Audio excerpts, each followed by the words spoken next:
Swayam Prabha. Digital India. Educated India.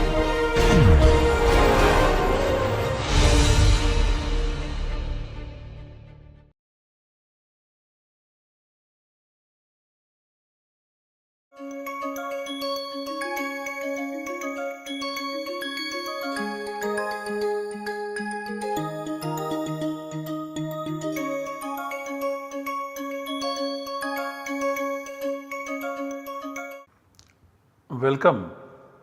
I welcome you all to this lecture in the course Sandhi in Paninian grammar. We are studying the process of speech production which leads the audible speech which is produced in a manner in which Sandhi takes place. We have been studying this process from the beginning from a source called Paninian Shiksha, and these are the verses. Atma buddhya samityarthan manoyunkte vivakshaya manah kayagni mahanti saprerayati marutam marutastурasi charan mandram janayati swaram sodirno murdhya vihato vaktramapadya marutah varnanjanayate. The process described in these verses can be stated in the following 8 stages of speech production. First is Atma buddhya samityarthan, second is manoyunkte vivakshaya, then third is manah kayagni mahanti, fourth is saprerayati marutam, fifth is marutastурasi charan mandram janayati swaram, sixth is sodirno murdhya vihato, seventh is vaktramapadya marutah, and eighth is varnanjanayate. Amongst these, we have already studied the first one, Atma buddhya sametyartham. Today we shall focus on this second one, Mano yunkte vivakshaya, and the concept of vivaksha, which plays a very crucial role from the point of view of explaining the sandhi. So this process of speech production in a nutshell is described in the form of this particular diagram, in which the Atma, which collects the meanings through the intellect and enjoins the mind with vivaksha. And this is the Arthakasha and Shabdakasha, which is part of the cognitive apparatus, which then gives rise to the physical progression of the process, which results in the final production of the audible speech in the form of sounds, varna. We are focusing on the second stage described earlier, Mano yunkte vivakshaya. It is important for us to know what these words mean. Mano yunkte vivakshaya. So manas is mind, yunkte is enjoins, and vivakshaya, that is by the desire to speak. Vivaksha means desire to speak. What this means is that having collected the meanings, the Atma enjoins the mind with the desire to speak. What does this assume? This assumes the first stage, namely the collection of meanings being complete. The soul has decided what to speak. So the content is already decided. Whether this content needs to be expressed through speech signals or not is also decided by the soul. Once it is decided to express what is already being collected through speech signals, then comes this particular stage, Mano yunkte vivakshaya. This also assumes the existence of mind, whose job is to carry the decision taken at the level of intellect to the sense organs and to execute what is decided and then take the input back to the intellect. The desire to speak is equivalent to the desire to express oneself in the form of the audible speech symbols. This assumes the existence of vivaksha. So what is vivaksha? In this process, it is the vivaksha which helps Atma enjoining the mind, and then mind follows these instructions and then it propels the other material that is described in the verses. So it is important to know what is vivaksha. Vivaksha is part of the intellect, a decision taken at the level of intellect to express. A form of intellect which is delimited by space and time, which sees the world through its spatial and temporal limitations. This desire is conveyed to the mind to take it forward.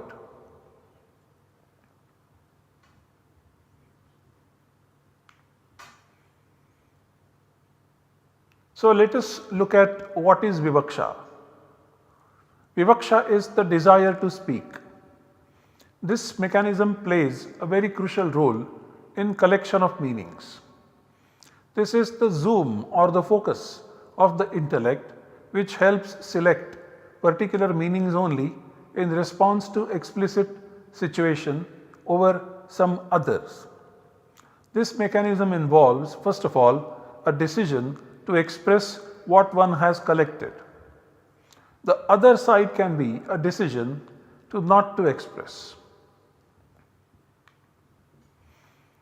The second part of this vivaksha is to select particular meanings from the arthakasha and specific word items linked to this arthakasha from the shabdakasha.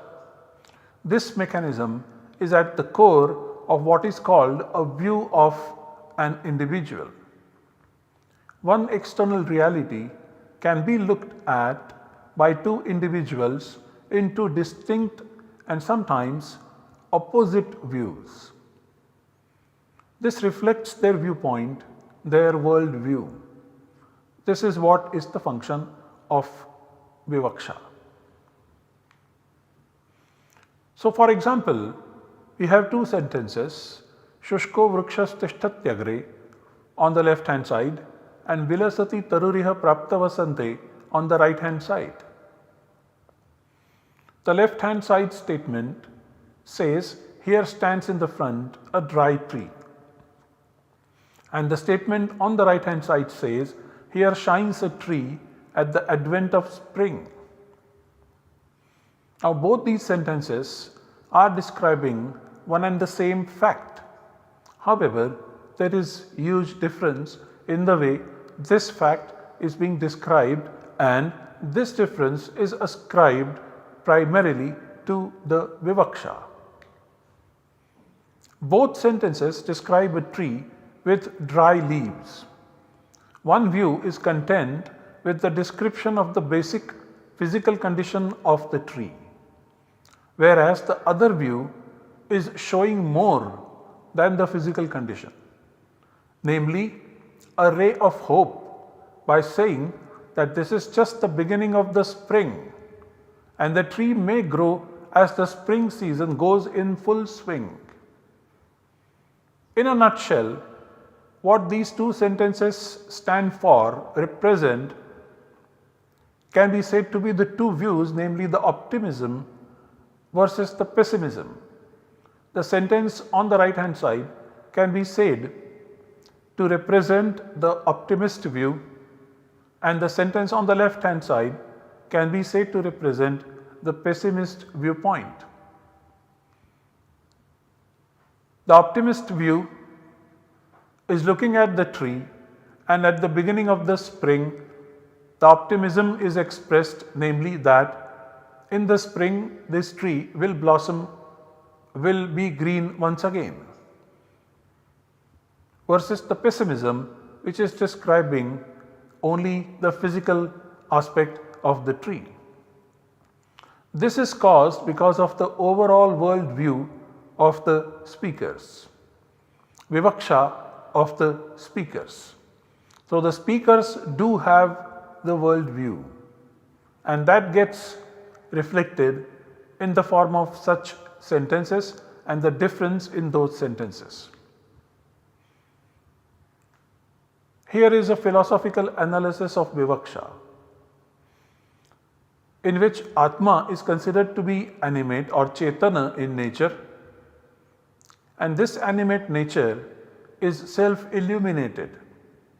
However, in some cases, this nature gets covered by the impressions of the external world, and this cover is directly proportional to the amount of clarity in the nature of soul to cognize certain object in the external world. For example, this clarity or unclarity brings about the world view, and in its turn it brings about the vivaksha,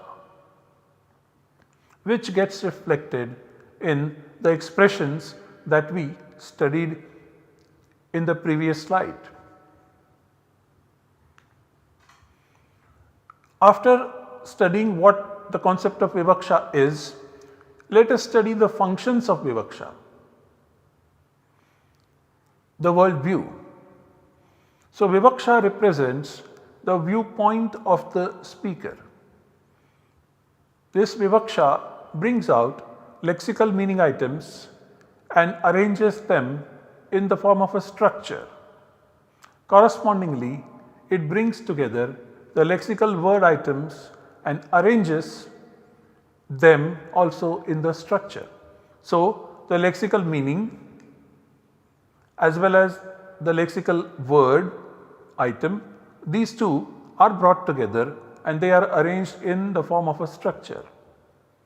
Thus, vivaksha can be said to have captured the arthakasha in a specific unit, and also vivaksha can be said to capture shabdakasha in a specific way, in a specific unit. So both arthakasha and shabdakasha, they can be captured by the vivaksha.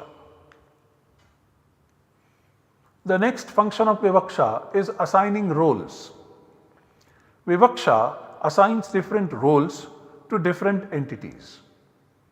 These roles are the ones which are required for the accomplishment of an action, which is central as far as any sentence meaning is concerned.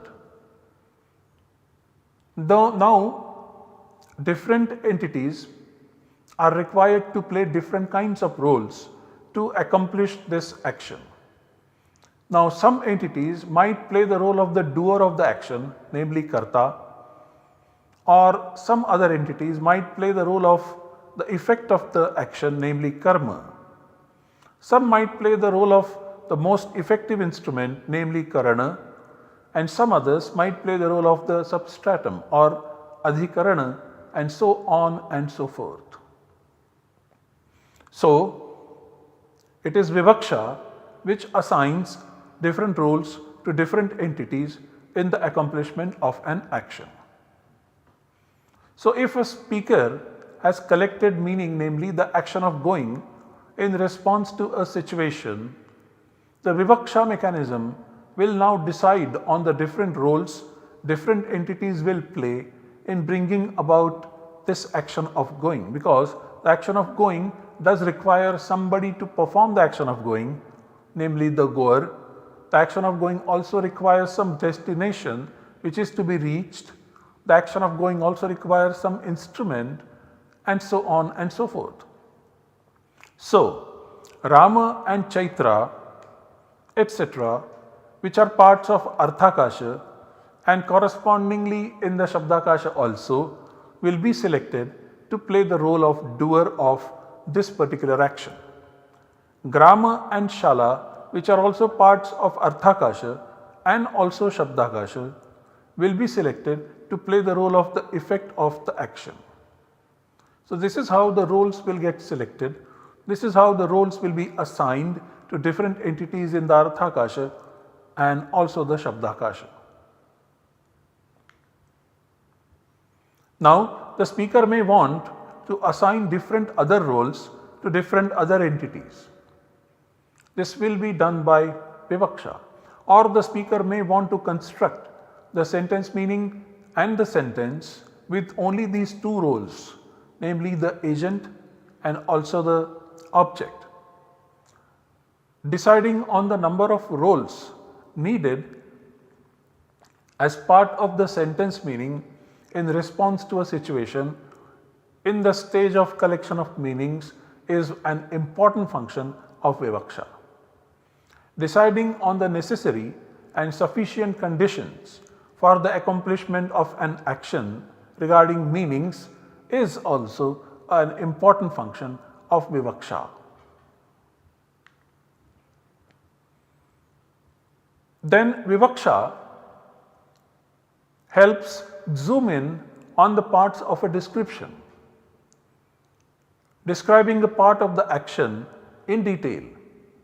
So, when a particular action is described, one may want to zoom in on particular part and highlight that particular part as important in the whole performance of that action.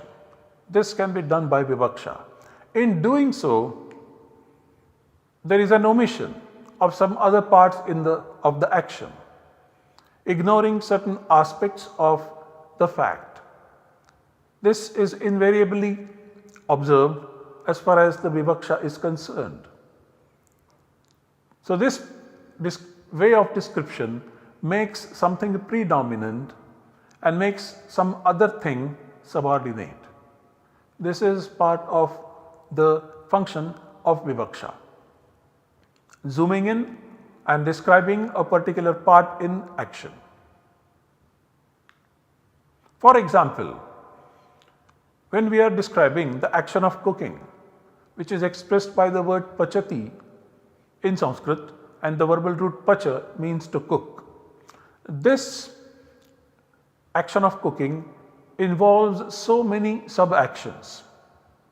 Sub-actions including starting the process by taking a particular vessel and the rice grains to be cooked, then putting some water in it, cleaning them, putting the vessel on the gas, on the stove, starting it, and then letting it heat the vessel until the water starts boiling and the rice grains start becoming soft.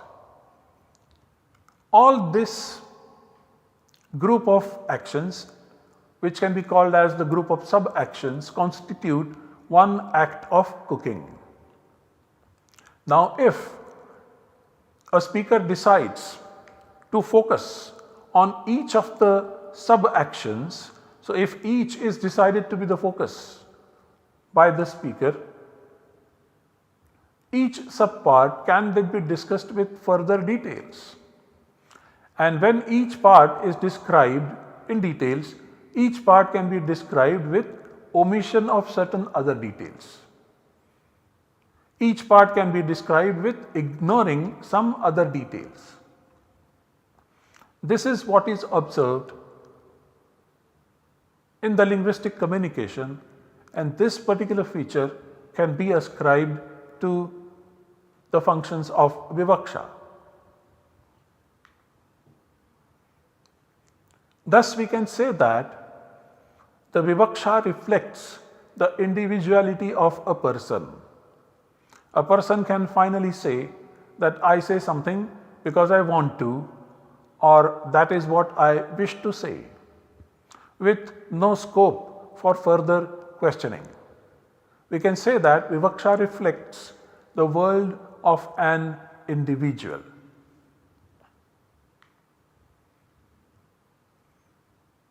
The mechanism of vivaksha sometimes jumps the limits of congruity and also expectancy.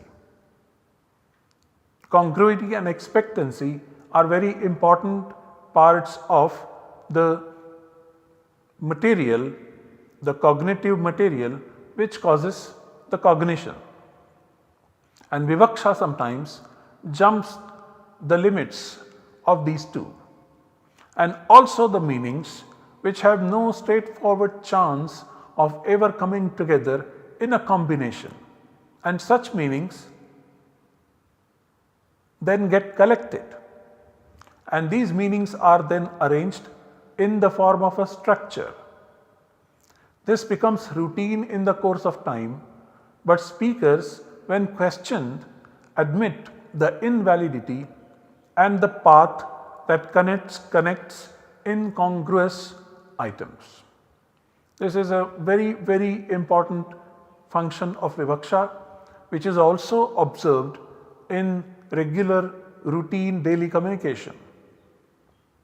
The jumping of the limits of congruity and expectancy, but this is accepted because of vivaksha.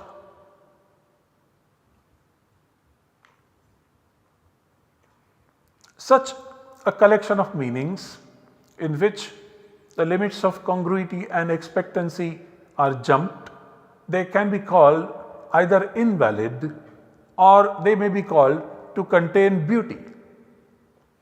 And then such a meaning, when expressed in audible speech or through other means of expression, is called work of art, sometimes great work of art, or sometimes called culture. The collection of meanings which is labeled as invalid is ignored and looked at as what should be avoided. For example, Mukha, face, and Chandra, moon, these are parts of the Arthakasha which are not at all related. Mukha is the body part, Chandra is a celestial entity, and they are not related at all. So they are also not part of the related Shabdakasha. But now Vivaksha can bring them together and create a new Arthakasha as well as Shabdakasha, where they both are interrelated. And the resultant collection of meanings can be called poetic beauty. So we find this Mukham Chandraha, an expression often quoted as an example of what is called Alankara. Mukham Chandraha means the face is moon, and everybody knows that the face is not moon, but still it is brought together in order to convey something beautiful. So this particular expression is jumping the congruity and expectancy limits. When you say Mukham, nobody expects Chandraha to be stated immediately after and be related with Mukham. Neither Mukha is congruous with Chandra, and still Mukham Chandraha is an expression having both Mukham and Chandraha being co-located, and then such an expression is considered to be poetically beautiful. This is the function of Vivaksha. Another most important function of Vivaksha is co-occurrence, deciding on the co-occurrence. So co-occurrence is an important part of the cognitive apparatus, which can be considered as the cause of the audible speech. Apart from the lexical meanings in the Arthakasha and the relational meanings, the co-occurrence of these meanings is an important part in this process. This has correspondence, direct correspondence with the lexical items and the relational suffixes, and also the co-occurrence in the Shabdakasha. This is what gets reflected in the audible speech, and in the diagram that we saw earlier, the plus signs were marked in order to explain the co-occurrence. Now co-occurrence is important for us from the point of view of sandhi. How we shall study it now? The vivaksha brings the elements in the shabdakasha in close proximity, in correspondence with the proximity of elements in the arthakasha. This close proximity is the base of samhita, a very key term. We shall study this term later on. This close proximity brings about the changes in the combinations of meanings and combinations of words. Combinations of words then result in the sandhi. So, this close proximity causes the sandhi. So, vivaksha is directly related to sandhi. When the vivaksha is to bring elements of the shabdakasha together with some distance and not in the close proximity, in correspondence with the close proximity of elements in the arthakasha, it does not necessarily have to have less amount of proximity in the arthakasha. It can be in close proximity in the arthakasha, but the vivaksha is to bring together elements in the shabdakasha together with some distance and not in the close proximity, which results in the absence of samhita. There is no samhita, and so no changes in the combination are brought about, and so therefore no sandhi is caused. This is how vivaksha is directly related to the absence of sandhi as well.